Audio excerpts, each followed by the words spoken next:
아이언맨 2에 나오는 장면인데 토니 스타크가 가슴에 요지경 광선 달고 있잖아요. 이게 아크 리액터라는 겁니다. 실제로는 없고 영화상에서만 존재하는 설정이야. 이게 에너지원이에요. 아이언맨이 여기서 나오는 에너지로 움직이는 거라고. 근데 여기 들어가는 재료에 토니 스타크가 중독돼요. 죽을 위기에 처하거든요. 그래서 자기 아버지가 죽기 직전까지 연구하던 자료를 가지고 건강에 무리가 없는 새로운 아크리액터의 물질을 만들어내는 게 이 장면이죠. 이게요, 오해하면 안 되는 게 완전히 새로운 물질을 만든 건 사실 아니야, 따지고 보면. 정확히 말하면 미처 몰랐던 공식을 발견해낸 겁니다. 질량 보존의 법칙이잖아. 예를 들어서 종이를 불에 태우면은 그 종이는 사라진 게 아니죠. 종이가 산소를 만나서 이산화탄소와 수증기로 변한 건데 그게 눈에 안 보일 뿐이지. 종이를 이루고 있던 질량은 다른 물질로 변해서 지구에 그대로 남아있는 겁니다. 지구상에 존재하는 모든 물질의 질량은 무슨 짓을 해도 사라지거나 늘어나지 않아요. 지구가 존재할 때부터 정해진 양을 우리가 계속 무한히 제조합해 사용하고 있는 거죠. 그래서 과학자들은 창조라는 말을 안 씁니다. 기존에 있던 것들의 새로운 조합을 하는 거라 발견이라고 표현하죠. 여기서 재밌는 건 이 질량 보존의 법칙이 인간에게도 해당이 된다는 거예요. 인간도 뭐 물질로 이루어져 있어서 그런가? 어디서 나는 이걸 경험했냐면 예전에 한 10년도 더 됐어. 초등학교 특팔반 강사를 한 적이 있거든요. 이때 다양한 애들을 만났지. 꼭 말 안 듣고 떠드는 애가 어느 반이든 한 명씩은 있단 말이야. 얘만 없으면은 수업이 너무 편할 것 같아. 그러다가 어느 날 얘가 진짜 안 오잖아요? 그럼 그날 수업이 조용하냐? 그렇지가 않아. 희한하게 다른 애가 그 말 안 듣는 애의 역할을 한다고. 다시 다음날 결석한 애가 왔어. 그러면은 말 안 듣는 역할을 대신하던 애는 다시 조용해집니다. 원래 말 잘 듣던 자기 자리로 돌아가는 것 같아. 조용한 애도 마찬가지라는 거야. 얘가 없으면 원래 시끄럽던 애인데 조용한 애 자리를 차지해요. 자기들끼리 뭐 인수인계하는 것도 아니고 누가 시킨 것도 아니야 이렇게 하라고. 근데 자연스럽게 자기들끼리 역할을 나눠 맡어 서로가. 이 역할을 뭐 더 자세히 나누면은 무한하지. 애들의 유형은 다양하니까. 떠들지만 발표 잘하는 애, 조용하고 발표 잘하는 애, 떠들고 발표도 안 하는 애, 조용하고 발표도 안 하는 애, 다 마찬가지야. 사람만 달라지지 교실마다 똑같은 역할을 맡는 애들이 있습니다. 왜 이런 역할 보존의 법칙이 있나 싶었는데 유튜브로 범죄 사건 몇 년 하면서 이해가 조금 가더라고요. 인간이 모여 살게 된 이상 일정 범죄율은 유지될 수밖에 없다는 연구가 있었어요, 해외에서. 이거 다른 말로 하면은 뭐 또라이 질량 보존의 법칙이라는 게 있어. 그렇잖아. 범죄율을 상식적으로 우리가 어떻게 0%를 만들어요. 바꿔 말하면 우리 중 누군가는 어쩔 수 없이 범죄자 역할을 맡을 수밖에 없다는 거야. 범죄자도 결국 사회의 한 부분일 수밖에 없다는 거예요. 작정하고 범죄를 저지르는 새끼도 있겠지만 뭐 다양한 이유로 어쩔 수 없이 사회 구조상 범죄로 내몰리는 인간도 있고 이런 것들도 다 사회가 굴러가는 톱니바퀴 중에 하나라는 겁니다. 이번에 그런 범죄자 새끼를 알아보려고요. 아무리 봐도 나는 얘가 왜 범죄자가 된 건지 모르겠어. 어디서 이 문제가 시작되는지 알 수가 없었기 때문에 사회 구조상 자기도 모르게 범죄자 포지션으로 가지 않았나? 그래서 그 역할을 맡은 새끼는 아닐까? 그런 생각에 준비했습니다. 요 아저씨예요. 노자키 히로시라고 필리핀 술집 다니는 걸 좋아했대. 평생 일해본 적도 없는 사람이라는데 왜 이렇게 술집을 가나 모르겠어. 뭔 돈으로. 유흥주점 같은 건 아니고요. 일본에 있는 일반 술집이야. 주점인데 필리핀 컨셉이라는 거지. 지 이름이 좀 촌스럽다고 생각했는지 본명으로 부르는 걸 싫어했대요. 그래서 이런 술집만 가면은 자기를 찰리라고 소개했대. 정말 뭐 찰리는 안 촌스럽냐? 자, 찰리. 아니야. 노자키 히로시. 키가 작습니다, 이 아저씨. 머리는 반곱슬에 탈모도 왔고요. 단발머리야 또. 항상 뒤로 이렇게 다 넘겨가지고 묶고 다녔대요. 약간 뭐 80년대 헐리우드 영화배우 스타일 같은 걸 좀 추구했던 것 같기도 하고. 이 사진도 포토샵을 좀 만진 겁니다. 실제로는 눈이 더 작고 인상도 안 좋은 편이라 그래, 사람들은. 아무튼 이 이제 간지남 호소인인데 히로시가 필리핀 술집 다니다가 거기 직원 27살 필리핀 여자인 요네다 론가키토 에루다라는 여자가 마음에 들었대요. 1999년 4월 22일 히로시가 이 에루다를 요코하마에 있는 자기 집에 데려갔어. 가서 뭐 했냐? 자기도 모르게 화가 나서 목 졸라 죽였대. 갑자기 왜 지랄이야?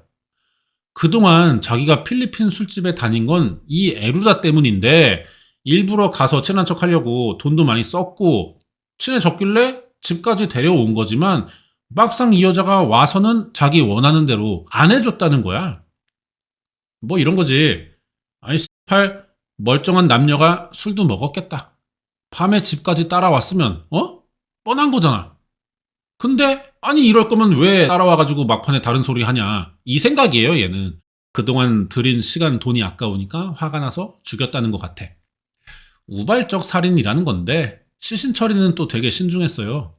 열흘 넘게 집에서 조금씩 토막 내가지고 시내에 싸갖고 나가 버리면서 인멸을 시도했지. 시간이 꽤 지나도 히로시를 찾아오는 경찰이 없더라고. 에루다가 외국인이고 또 사실은 좀 무시하는 분위기가 있는 동남아 사람이잖아. 경찰이 수사를 대충 했을 수도 있고 쉽지 않았을 것 같기도 해. 히로시에게 좀 유리한 상황이잖아요. 근데 얘가 갑자기 체포됩니다. 렌터카 비용을 안 내고 4개월간 차 몰다가 렌터카 회사에서 고소한 거야. 아니 잘 내면서 타다가 사건 저지르고 안 내기 시작했대. 그래서 횡령으로 체포가 되거든요. 경찰은 이미 필리핀 술집 탐문 조사도 다 했어요. 에루다와 히로시는 사귀는 사이였던 것 같다라는 생각이 들었어. 그게 뭐 사실이든 아니든 이 정도로는 당연히 지금 히로시를 체포할 수는 없죠. 급한 대로 이것저것 물어봤자 적당히 둘러대면 빠져나갈 구멍이 너무 많아지거든. 그래서 히로시를 찾아가지 않고 있었어. 의심은 되지만. 근데 마침 렌터카 미납 사건이 생긴 거예요. 이제 조사할 구실이 생긴 거지. 히로시 경찰서 불렀고 렌터카도 내부 조사합니다. 여기서 에루다 뼈 조각이 발견됐어요. 히로시가 뭐 얼굴 봐서 알겠지만 그렇게 똑똑하고 순발력 있는 사람은 아니야. 생긴 것부터가 뭐 딱히 재주 하나 없을 것 같잖아. 뼈 조각 이야기 조금만 하니까 지가 먼저 알아서 다 자백했어요. 자기가 아침에 일어나 보니 에루다가 죽어 있었대. 살인범으로 몰릴까봐 그래서 시신을 토막 내 버린 거래요? 토막이란 말이 직접 나왔으니 경찰은 어때요? 집안을 수색할 구실이 또 생겼죠? 이번엔 에루다 치아를 발견합니다. 근데 이것만 가지고는 살인이 증명되질 않는데 아니 치아는 그럴 수 있다 쳐. 뭐 둘이 전날 맥주 한잔 하면서 오징어 씹다가 빠졌다고 핑계대면 뭐 어쩔 거야. 뼈 조각이 나왔잖아 차에서. 살아있는 사람이 자기가 머물던 자리에 뼈 조각을 남길 수 있습니까? 근데 이것만 가지고는 안 된대요. 왜? 히로시는 죽은 시신만 훼손했을 가능성이 남아있으니까. 죽였다는 증명까지가 안 되는 상황인 거야. 경찰은 히로시 입건을 포기했고 그나마 렌터카 비용 미지불 사건과 사체 손괴 유기로 3년 6개월형 먹이는 정도로 사건이 끝나요. 이렇게 끝났어. 그리고 사건 4년 만인 2003년 7월 5일 히로시가 형기 만료로 출소합니다. 이 새끼가 이제 49살인데 또 필리핀 술집을 다니기 시작해. 이번엔 22살인 카미오 오사와 하니휘또 라테리아라는 여자입니다. 마음에 들었어요.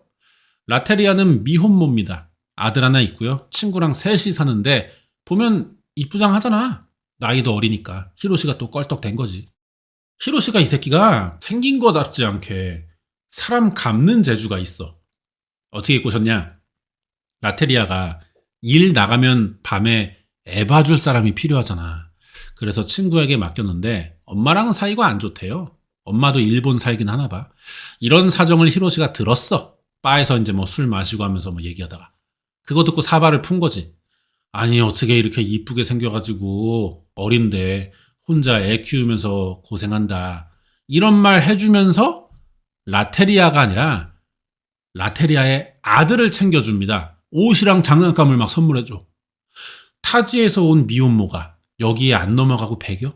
금방 친해지면서 손님 이상의 관계가 된 거야. 그러면서 히로시랑 밖에서도 여러 번 만났고 술집에 오면 라테리아가 전담할 만큼의 사이가 됐다고. 이렇게 4개월 지내다가 라테리아가 이사를 가야 된대요. 아들과 사촌 여동생이 살 집을 구했는데 여기야. 그냥 봐도 이거 비쌀 것 같지 않습니까? 아니 술집에서 일하는 외국인 미혼모가 들어갈 만한 곳은 아닌 것 같다고. 히로시가 도와줬어요. 이게 일본의 특이한 부동산 법 때문에 생긴 일이래. 지금은 좀 괜찮아졌는데 이때는 외국인이 일본에서 집 구하는 게 어려운 일이었다는 거야. 일본의 부동산 중개업은 우리나라랑 다릅니다. 단순히 매물 올리고 세입자 찾는 중개만 하는 게 아니라 아예 자체적으로 부동산을 임대업을 해요. 그리고 집을 관리해주는 청소나 뭐 경비업체까지도 연결을 해줘. 건물을 거래하는 과정에서 그러니까 일본의 공인중개사들은 권한이 많습니다. 권한이 많다는 건 뭐예요? 그만큼 내가 책임져야 될 부분도 많아진다는 거지. 그래서 애초에 아무 문제가 안 생기도록 세입자 하나 받는 것도 엄청 깐깐하게 군대. 세입자가 만약에 동물을 키워. 그럼 이 동물이 어떤 종이고 몇 살이고 예방접종 뭐 했고 사료는 뭐고 이런 것들을 다 공인중개사가 알고 있어야 된다는 거야. 그 정도예요. 깐깐하게 군다고.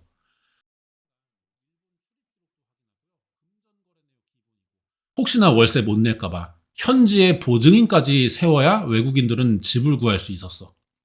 여기서 보증인을 구해도 보증회사까지 따로 요구하는 일도 많았대. 야, 씨발, 일본 안 살고 말아야 존나 까다롭네. 뭐, 아무튼 이런 문제로 라테리아가 이사를 못하니까 히로시가 해결해줬어. 그럼 라테리아는 편하죠. 이런 데까지 얻어줬으니까.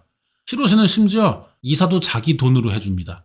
월세에 입주 비용까지 다 대줬어. 그 대신 같이 살재.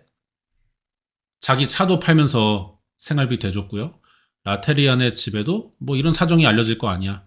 좋은 남자 만나서 잘 사는 것 같다. 생활이 안정된 것 같다. 그런 얘기가 도니까 필리핀에서 사촌 여동생 2명이 또 건너와요. 일본은 공간 문제만 크게 없으면은 친척들이랑 같이 사는 경우가 많은 것 같아. 그래서 5명이 같이 산 겁니다. 일본은 좀 이런 분위기가 있어. 예전에 일본 사건에서 뭐 자식이 여친 데려와서 같이 살고 뭐 이런 경우들 꽤 있었잖아요.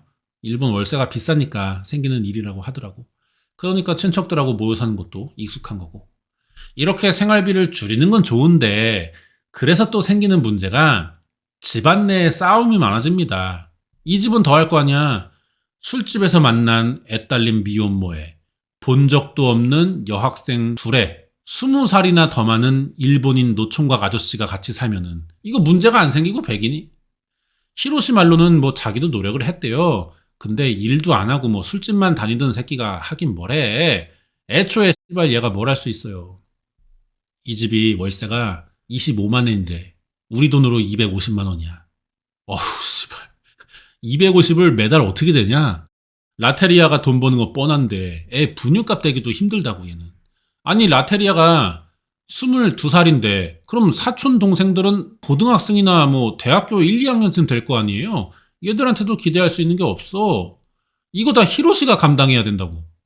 그래서 차까지 팔았지만 몇 달 안 가서 월세가 밀립니다. 그러다 보니 라테리아랑 싸우기 시작해요. 아니 뭐 솔직히 라테리아가 대가리 총 맞았습니까? 이런 괴백수 아저씨랑 왜 살아? 집 문제 해결해 줬기 때문에 그나마 얼굴 보고 한 집에 있었던 건데 그게 이어지지 않으면 얘도 뭐 같이 살 이유가 없는 거죠. 그래서 사건이 시작된 거예요. 월세를 밀리고 있던 히로시는 드디어 직장을 구합니다. 그러다가 2008년에 퇴근하고 라테리아에게 말을 걸었어요. 얘는 이미 마음이 떠났어. 히로시의 말을 무시했지. 그러자 화가 나서 목을 졸랐던 거야. 오후 8시 됐어. 라테리아가 술집에 출근을 안 하네. 같이 살던 사촌 여동생이 집에 들어와 봤거든. 일도 같이 하는데 여동생이 먼저 출근하고 뭐 교대하고 그런 건가 봐. 여동생이 집에 와보니까 현관문 열자마자 피비린내가 났대. 거실 가보니 히로시가, 여동생 말로는 그래요. 처음에 이 새끼가 마네킹 조각을 들고 있는 줄 알았다는 거야. 살인 현장을 봤는데 진술에 피 이야기가 없잖아. 피가 없으니까 일단은 뭐 하얗기도 하고 마네킹이라고 생각했던 것 같고, 왜 이렇게 보인 거냐면은 얘가 사촌 여동생 오기 전에 살인은 끝났어요. 시신 이제 처리하려고 토막 내서 탈수기에 돌렸어. 하얗게 피를 다 뺐던 거야. 이거 들고 밖에 나가기 직전에 목격이 된 거죠. 여동생이 너무 놀래가지고 뭐 반응할 수가 없었고요. 현장을 들킨 히로시는 시신을 캐리어랑 종이봉투에 들켰는데도 나눠 담아서 갖고 나옵니다. 이제 전철역 돌면서 조금씩 나눠 버리는 거야. 동생이 밤 10시쯤 신고하거든요. 경찰이 전철역 주변 다 돌면서 시신 일부 찾았어요. 여동생이 현장에서 히로시 얼굴 봤고 경찰은 토막난 시신을 확인했잖아. 이제 히로시는 뭘 해봤자 의미가 없어요. 이대로 뭐 잡혀야지 어떡하냐. 지도 도망갈 수 없다는 거 알아. 그래서 손목을 그어 죽으려고 합니다. 근데 너무 얕게 그었어. 죽는데 실패했고 대신에 존나 아프니까 지가 직접 119에 신고를 해요. 구급대원이 오자 지가 먼저 시신 담은 캐리어 위치를 메모지에 적어가지고 여기 가봐라 경찰에게 전달했고, 여동생은 시신 유기 과정만 봤을 뿐이지 엄밀히 따지면 살인했다는 건 보지 못했기 때문에 살인의 증거가 지금 없어요. 그걸 수사하기 위해 일단 사체 손괴 혐의로 체포를 했죠. 히로시도 협조를 잘해. 시신 버린 위치에 기억나는 대로 다 자백했고 라테리아 머리를 찾습니다. 사건 25일 만에 이제 살인 혐의로 다시 체포가 된 거야. 그러면서 예전에 의심받던 에루다 사건도 조사를 받았는데 이것도 다 자백을 하더라고. 자백에 시신 발견됐으니 뭐 입증이야 뻔한 거고 재판 남았잖아요. 그 전에 히로시 이거 어떤 새끼인지 좀 알아봐야 되는데 1959년생입니다. 도쿄에서 태어났고 아빠가 백화점에서 일했대. 체포될 때 뉴스가 회사 임원 출신이라고 나온 적이 있어요. 히로시가 일도 안 하면서 차가 있고 술집에 돈도 막 펑펑 쓰는 거 보면은 아빠가 좀 돈을 벌었나 봐. 집이 괜찮게 살지만 뭐 엄청 부자까지는 아니고. 근데 이 새끼는 우리가 TV에서 많이 보는 망나니 재벌 2세처럼 살았던 거야. 2008년 사건이고 1959년생이면 51살에 잡힌 거예요. 그동안 결혼한 적 없고 지 이름이 그렇게 이상해 보이진 않는데 뭐 찰리라고 가명 쓰면서 살았고, 필리핀 여자만 노리기 위해 일부러 필리핀 술집만 갔어. 한 군데만 간 건 아니고 여기저기 필리핀 술집 보이면 다 가봐. 그러다가 마음에 드는 직원이 보이면 너는 나의 프린세스다 이 지랄 하면서 거기에 정착하는 거지. 일본에 필리핀 술집이 많대요. 대부분이 캬바쿠라 느낌이라는데, 캬바쿠라가 이제 일본도 성매매 금지해. 그러니까 생겨난 유흥업소입니다. 캬바레에 클럽이 좀 섞인 형태래요. 안 가봐서 뭐 모르겠지만 여자들이 술도 따라주고 뭐 옆에 앉고 대화도 해주고 룸살롱 비슷하지 않나 싶고, 어릴 때부터 이런 데만 찾아다닌 거야 얘가.